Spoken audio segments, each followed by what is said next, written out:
here we go again. Good evening, Dubai. I'm waiting for my car lift. Don't forget to subscribe me here on YouTube, guys, and you can also follow me with my TikTok account, Facebook account, Instagram.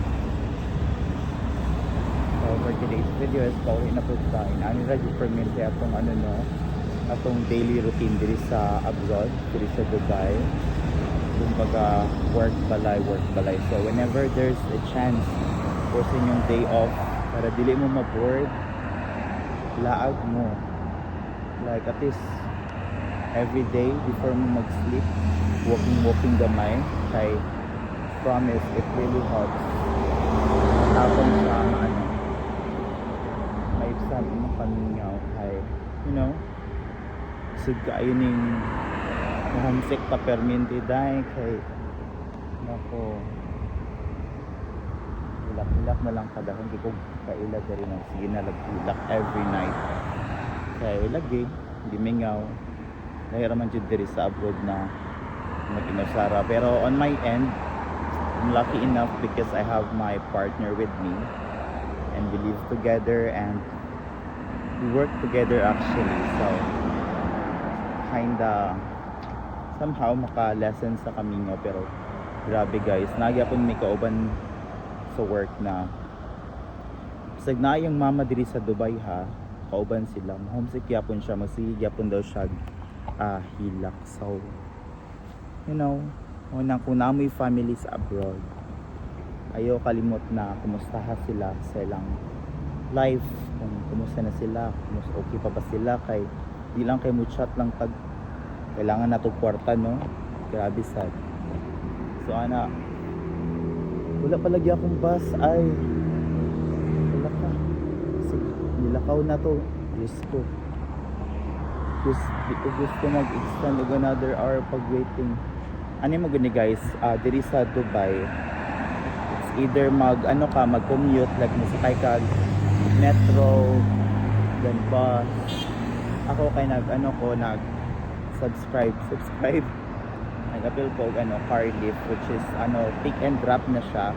Every hour is moagi na siya diri ang bus. So may specific place na that kung mo magulat or bus stop niyan moagi na sila i-pick up ninyo nya pagka morning or auto, depende sa mo schedule, pick up po na pud ka lat lang ka sa dalan or asa tong sabot ninyo na pick up punta pero murag nakuyawan ako kay murag wala pa man asa naka to. So by the way, nata diri karon sa Jumeirah guys, Jumeirah 2. Kita mo nang sa likod na ako kana virtual aral pero so na kong bus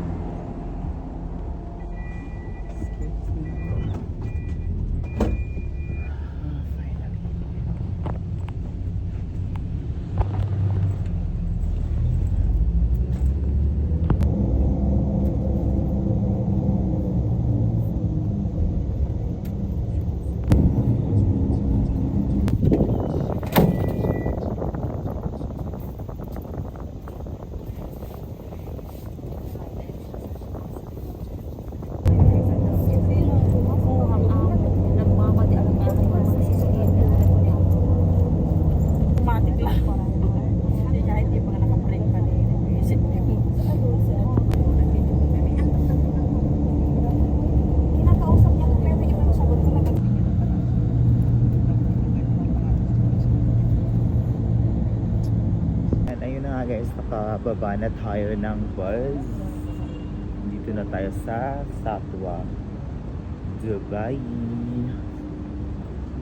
So yeah, grabe 1 hour din talaga, almost 1 hour pag traffic, more than 1 hour yung biyahe. Para na mura na po tayo bibiyahig Tagum to Davao so Los Santos lang dyan kay should pa man mangitag trabaho mo bali. So planning man nato magbakasyon, so tiis lang kay kung dili pa ko wala ko, dili ko magbakasyon karong December, di balhin na ko vlog. So kung wala pa lang ko ano no, parang wala pa lang ko bakasyon karong December, di balhin na ko trabaho. Pero since naman tayo bakasyon, so ano lang siya, parang tiis-tiis. Antos lang sa sud na mo sige bali okay. Dapat manggod sa isa ka company pwede ka makapagbakasyon, kumbaga yearly ang bakasyon. So since mag 1 year naman ako sa mga company, so nako 1 month vacation, so bayad na siya imong bakasyon kaya sa kasweldohan nimo bayad siya. Hindi na kainit karon kaya ano naman pa winter na mga month of September no na. So we're waiting para makatago.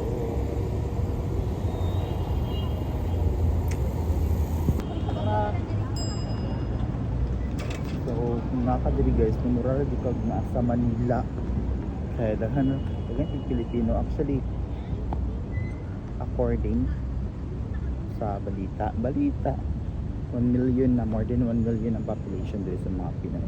Imagine diba kung saan natakadaghan dito sa Dubai, all over UAE. So everywhere na ay kabayan, everywhere hindi ra ka mapalakan na ano bang tags.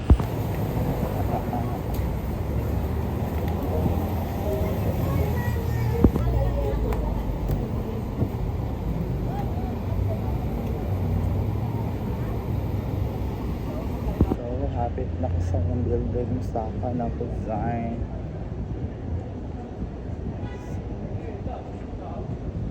Nani diri ang kinabuhi sa ako.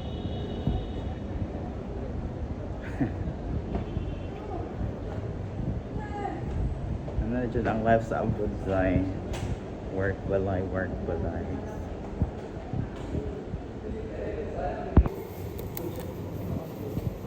Dito na tayo. Hubad lang tayo ng sapatos.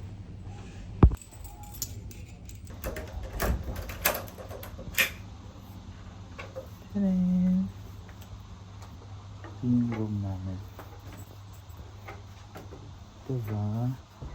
Sa halagang 20k. So, yung mga tuwalya. Andiyan yung mga skincare. Ganito lang. Surahan.